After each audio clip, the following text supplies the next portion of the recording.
From the center of the universe, Toronto, Ontario, Canada, this is the SDM Show with your host, Rob Cairns. The SDM Show focuses on business, life, productivity, digital marketing, WordPress, and more. Sit back, relax, grab your favorite drink, and enjoy the show. Here is Rob. Hey everybody, Rob Cairns here. I'm the founder, CEO, and Chief Technologist at Stunning Digital Marketing. Today I have my good friend, Mr. Todd Jones, with me, and we're going to talk about Todd's latest book. I love interviewing authors, and this is no exception. Sit back, relax, and enjoy the conversation that Todd and I had.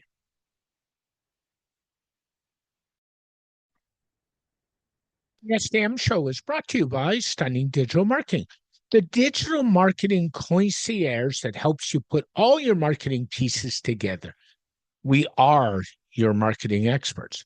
We are also your WordPress security experts and know how to lock down a website and protect yourself from bad actors. So contact us at Stunning Digital Marketing today. Hey everybody, Rob Cairns here. Today I've got my monthly co-host. He has returns, to say the least, and the unveiling of the return of Mr. Todd Jones from Conway, Arkansas. Hey Todd, how you doing, man? Where's the applause? Yeah, I know. Some kind of, if you had sound effects, you could do applause, like applause, applause, applause. Anyway, yeah. Man, it's a Friday in Arkansas in February. Last week we had our yearly winter for the whole week. Yep.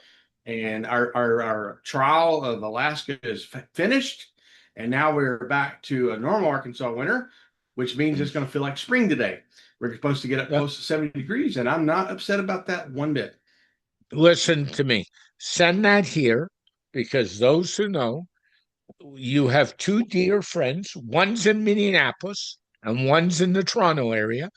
And as our mutual friend, Mr. Waterbury says in Minneapolis, I can take my friggin' cold Alberta winter. By the way, I'm not in Alberta, and do what I want with it because he's tired of it.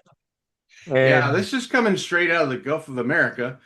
So that's where we're getting ours. I can't do much. I have a buddy who used to live up in Rhode Island, and a couple years ago he moved to West Virginia, and they're having a hard winter right now. And he's like, I thought I lived in the South. Like, you don't quite live far enough south, buddy. But the South ain't a Georgia or. Yeah, but that doesn't matter either, because North Carolina had to cancel the Clash race this week because of snow. They got buried. So it don't matter anymore. I guess it's been a little bit hard there in West Virginia. I mean, West Virginia, see, that to me is not really a true South, but it is South. It's not. It's kind of on the border, so it's mountainous, and they do get some winter. But I'm like, to really get where he wants to be, he should probably go down to like Georgia or Alabama, Mississippi, Arkansas, even Texas. That you'll get a true Southern winter in those states right there, even Florida. But anyway, I don't know why he went to West Virginia and why he just didn't go further south than that. But he was a little disappointed that he's getting weather like we get in Rhode Island. Like, man, you didn't quite move far enough south. But on top of that, we did have with what we had here, which was an ice-snow mixture, which is why it's taken so long to melt. There was certain parts of the South, including Nashville and Oxford, Mississippi, that got hit with freezing rain. And there are some places in Mississippi still without power. Over a week later, and so it was pretty bad. If you saw pictures online of both Nashville and Oxford, it looked horrible, and I felt bad for those people. And that's not what you want. If you're going to have to choose between freezing rain or sleet, always take the sleet. It's easier to get around on than freezing rain. Is just dangerous and disastrous and deadly. No kidding. No kidding. So, we've had so to give you an idea. The weather summary came out for January. We had 90 centimeters of snow, which translates into 3 feet in January. And even for Toronto, that's high. And for those connotation, people laugh about the year Mel Lastman called in the Army to clear snow. By the way, in the U.S., they call the National Guard in all the time. So let's not go there. Yeah. And we had National Guard on standby in Arkansas. we had 80 centimeters in 2 days in that period. So we had even more in January than we've had in years. Anyway, Yeah, let's move on. Let's move on. We could talk about all things weather and sports, but that's another podcast, and we got to get into this. Um, I like authors, and I'm even more proud when one of my good friends puts out a book. You have gone and put out a book. Yeah. What's it called and why the book? Oh, some part of me is amazed that people have bought the book, but they have, and I'm real thankful that people have bought the book. Musings from an Arkansas Storyteller on Coffee, Community, and the Stories That Connect Us. That is the name of the book. Awesome. And anybody who knows you or doesn't know you, it's worth prefacing. One of the things you emphasize in marketing, storytelling.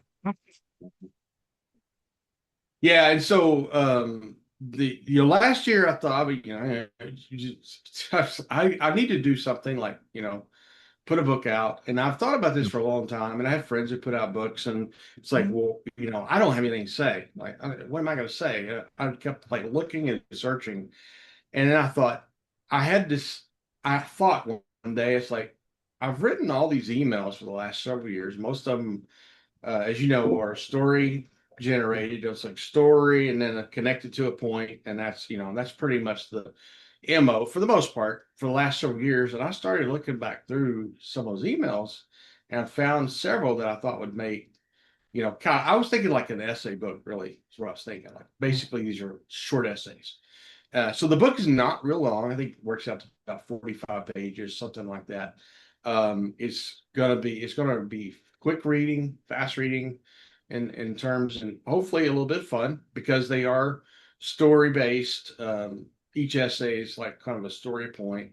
The stories come from everywhere, both my own life as well as just cultural references, that kind of thing. I think there's one about Evel Knievel in there. So yeah, it's and these are and I found a way with the help of Claude. The secret's out of the bag, I guess. Well, Claude helped me kind of arrange them in a way that would kind of make sense for sort of a narrative, give it a little thematic structure, and help me edit out, get rid of things that were really tied to the email that didn't really need to be in the book. There's certain things you're like, okay, I strip this out. And I worked on it for several months, and we're getting toward the end of the year. I was like, I think I can get this out before the year's over with, right? So like my goal in December was to get this book out, and I got it far enough. It was like getting it over the finish line wasn't too much, and I was actually got going with it and uploaded it to Amazon Kindle publishers. Kindle publishers was what I used for this, and I had an ebook. I'm like, this is great. I put it out. I'm sharing it with some people. I was like the 21st of December, something like that. And one of my friends, Rhonda Lynn, I'm in a group that she runs, and she said, "Hey, congratulations on the book, but I just want you to know I'll never buy an ebook. I want physical book. I want the physical book." I said, "Okay." I said, "Let me see what I can do." So I went back and surprisingly, I didn't realize this. You can actually do a paperback book through the Kindle publisher. I didn't realize that. I was just thinking it was an ebook only, right? And so had to make some adjustments to the manuscript to fit a paperback, and had to make not a different cover, but a broader cover, because it has to cover the front and the back, right? So you have to upload a different version of it, I should say. And so there's a little bit of tweaking to it, but I had that up and out by the 29th, and people started buying it. So I've had some people to buy the ebook, or as it were, it's actually free with Kindle Unlimited. So you have Kindle Unlimited, you can download it for free. I've had some people to buy that, and then some people, probably about half and half, to buy the paperback. And that about 3 people have put a picture on social media with them holding the book, which is always kind of cool to see. So 2 of my friends named Rhonda Lynn and Rhonda Nicard, have put a picture of them, have sent me a picture or put it up online.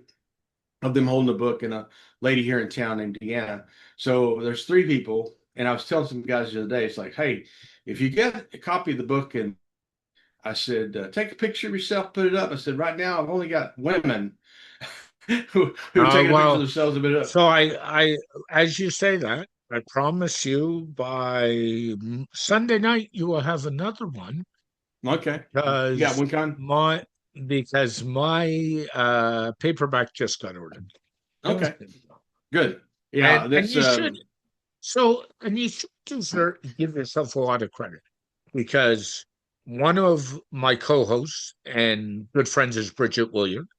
mhm, One of my other yeah, co-hosts is Warren Nada, Warren. and you Yeah, know Bridget and Warren have put out books together. They co-write. yeah, They're two yeah, dear friends of mine.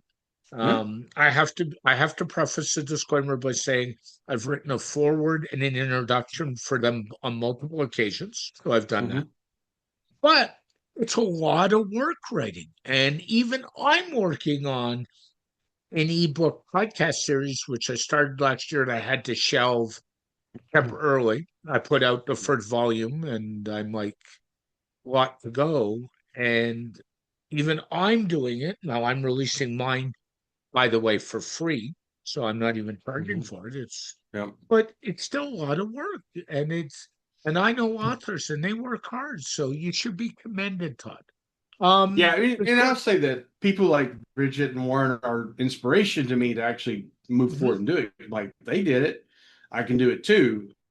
So Yeah. yeah, and I told somebody this the other day, maybe last week. I said, when you put one out, you kind of get addicted to it. It's like, what can I write next? What can I do next? So yeah, it's opened up a world for me. I would even entertain coaching and helping people if they're trying to get a book up, because some people just want that person to handhold, right? Tell them what, help them through it. I'm happy to do that.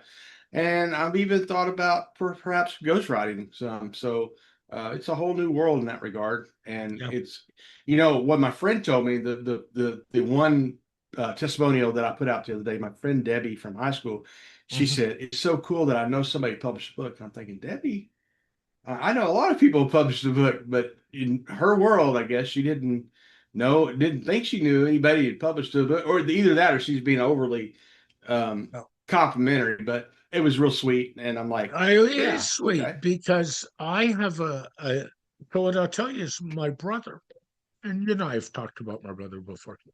He's 2 years younger than I am, and he is a writer.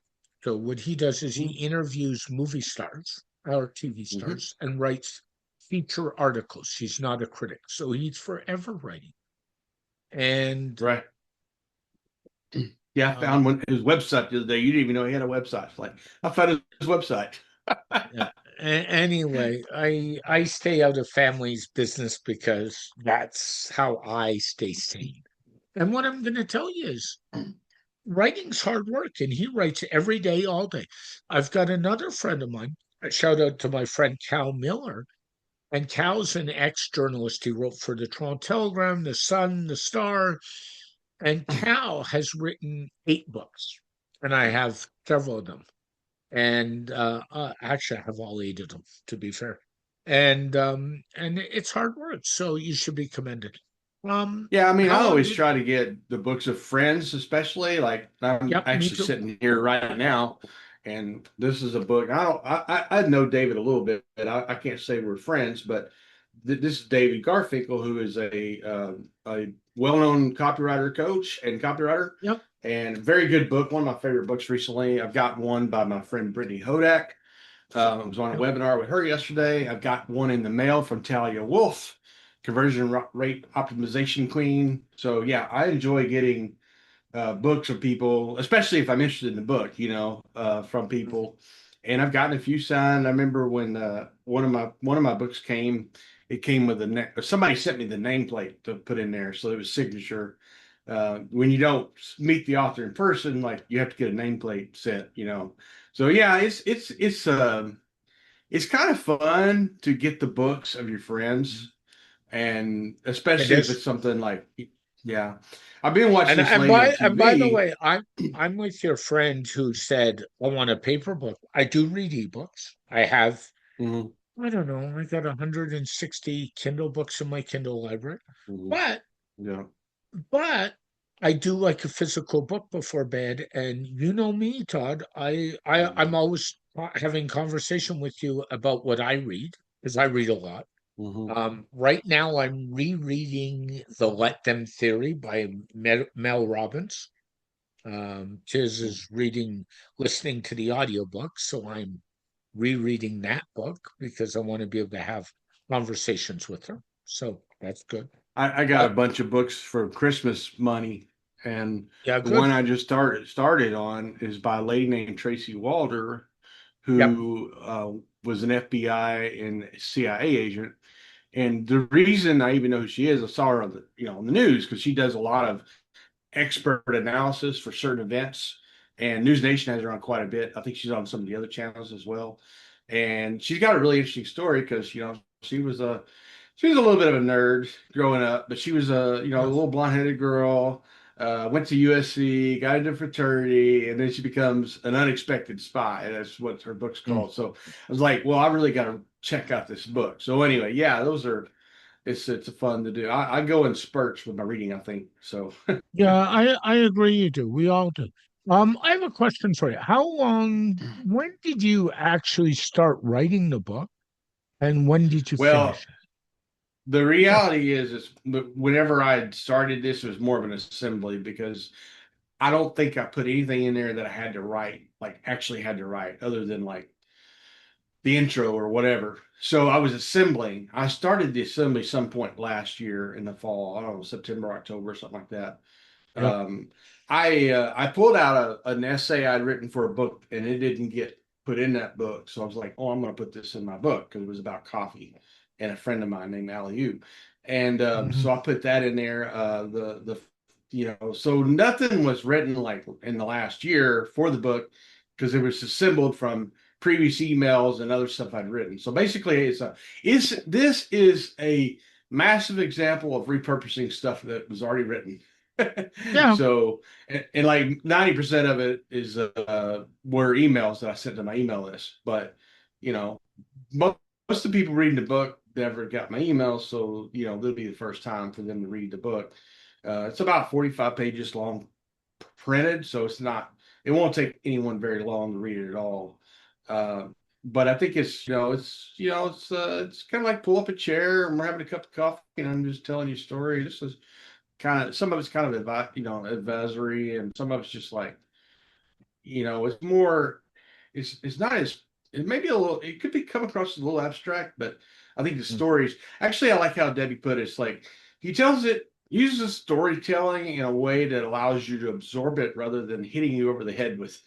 I'm like, well, yeah, Yeah, I I agree. guess that's true. We So we need to yeah, it's a process. Um how did you come up with the cover art for the book? Was that an AI yeah, generation or I can you think say? uh, I think eventually I played around with it with different ones, but I think I settled on one I got from Manus. So Yep. yeah, Manus helped me with that. And the first couple that they did was similar, but it didn't work. And the Yep. wording wasn't right, and I had to reiterate, and I finally got it corrected.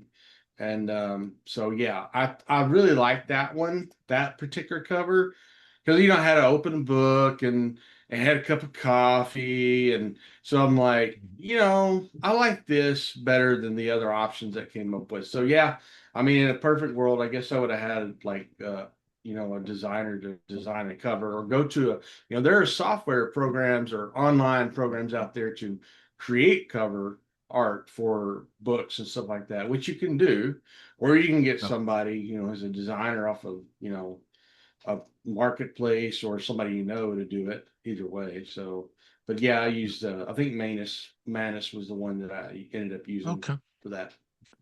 Who who should buy this book? Well, it's categorized as business. I think business and money, business culture, motivation, and self improvement. So I think anybody who, Deanna's not an entrepreneur, but I think entrepreneurs, But somebody who's even in leadership, you know, Mhm. talking about stories of resilience and stuff like that. So, but you don't really have to be an entrepreneur to get something out of it, I don't think. Um, so, I mean, if you're looking for like deep, practical, top stuff, whatever, it's probably not going to fill your cup in that regard. But if you want something Yep. that, it's kind of a conversational stories, that have a point, all of them, Mhm. you're willing to, it's not, it won't take you very long to go through it. So Oh, good. Did the book take you a long time to do? now, like I said, it was just assembling what was already written. So I got started, and then I got just, something came up, so I kind of shelved it, like like your situation. Only I'm Yep. not doing several volumes like you are, but I did shelve it for a little bit, and then later in the year I came back to it, and I had the time, so I just kept working on it and kept chipping away. But Hmm. a few months to assemble it, you know. But like I said, I probably wrote all that stuff over a period of 2 or 3 years, and one of those Yeah. stories go back over 10 years ago because it was like I said, I wrote this particular essay for a book project I was involved in over 10 years ago, and it didn't get put in the book. So I pulled it out of Okay. my uh, archives and included that. So that was written more than 10 years ago. Yeah. Good for you. Um, is it is it would you consider it a heavy read, a medium read, a light read? What would you? I would say a kind of a light read, maybe light toward, there are, talk, it's really more light because it's story driven, but there's, some points that are important, resilience and getting Yeah. back on track, those kinds of things. So, Hmm. Okay. Um, are you gonna write another book or are you done? oh no, I'm not done. I'll write something else. I'm Okay. percolating ideas now. So, I'm glad. they may I'm glad to not, hear it. be like this one, but yeah, I'll write something else. I'm I glad. want I'm to glad. eventually do what I call legacy content, and I'll have my own legacy content at some point. So, I think what people got to realize is, and I'm doing this too, is whether you write a book, an ebook, and give it away or sell it or however you decide to do it, you can repurpose old content. And I think that's the key mm, here. That's so important. I'm repurposing old content from the podcast. You know that. You're repurposing content. I think that's really important. You don't always have to reinvent the wheel for this stuff. You just got to work really smart. That's kind of the key, right? yep, yeah, and really, honestly, and I know sometimes AI gets a bad rap, especially in the world of authorship. It can be really helpful to help you reassemble or assemble Mhm. or repurpose that stuff, whether it's helping you put together, kind of a thematic structure out of all the essays you have. Like that would be my first suggestion if somebody's looking to publish something. Like, do Yep. you have a bunch of essays in an archive somewhere that has either you've either sent us an email or not done anything Mhm. with? There is where you can start. Start with those Yep. essays. Find a theme and put it into a book. That way Yep. you don't write anything new. You work with the process of assembling and getting something published. Those are very important steps to have Mhm.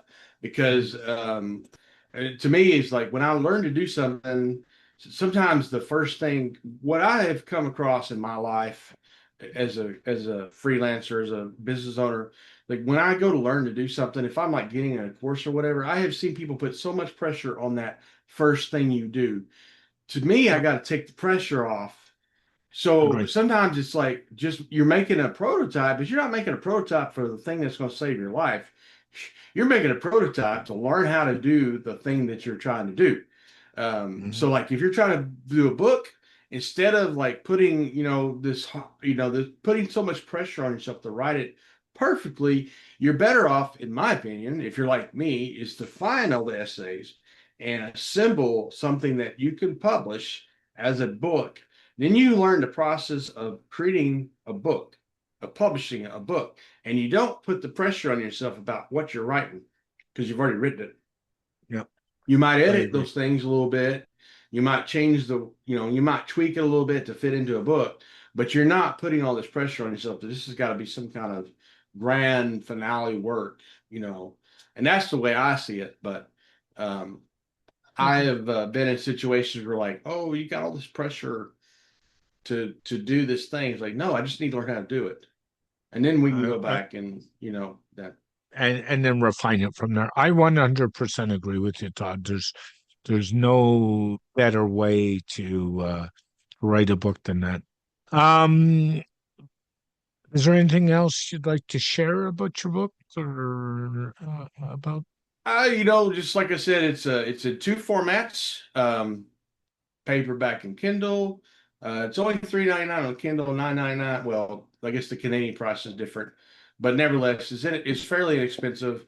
But at least in the U.S. one, the Kindles, if you have Kindle Unlimited, it doesn't cost anything. So anyway, I guess they have a read a sample thing on there. I don't know. Maybe, yeah. So you can read a sample. Oh, good. So anyway, they do have a sample up there. That's what it says, yeah. So what I would say, if you do decide to read it and you like it, take a picture of yourself holding the book and tag me on it so I can see that. That was the unexpected thing for me out of this that kind of delighted me. I wasn't thinking, oh, I haven't really launched some kind of massive campaign. I promoted it on social media, told people in private groups about it, and whatever, but I've never really like done this massive campaign. But when people started putting pictures of themselves online holding my book, I'm like, hey, that's pretty cool.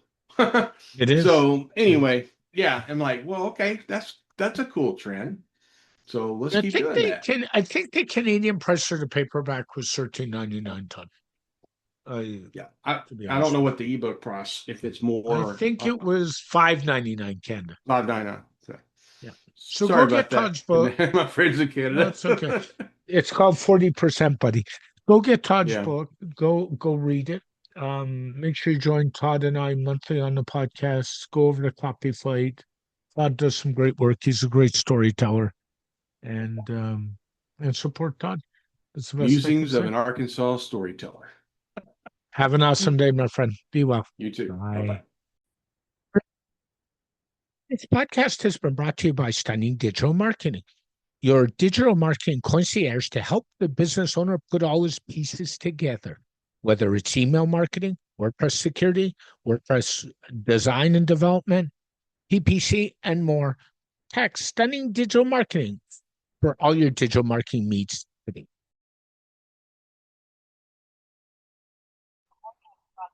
A very special thank you to Todd for joining me on this edition of the SDM Show. The SDM Show is dedicated to my late father, Bruce Cairns. Dad, I miss you very much every day. My mother, Ann Cairns, who's still doing really well and is an inspiration. And, of course, Tiz Maroney. And Tiz, I know I've said it, but thank you so much for all the inspiration you give me every day.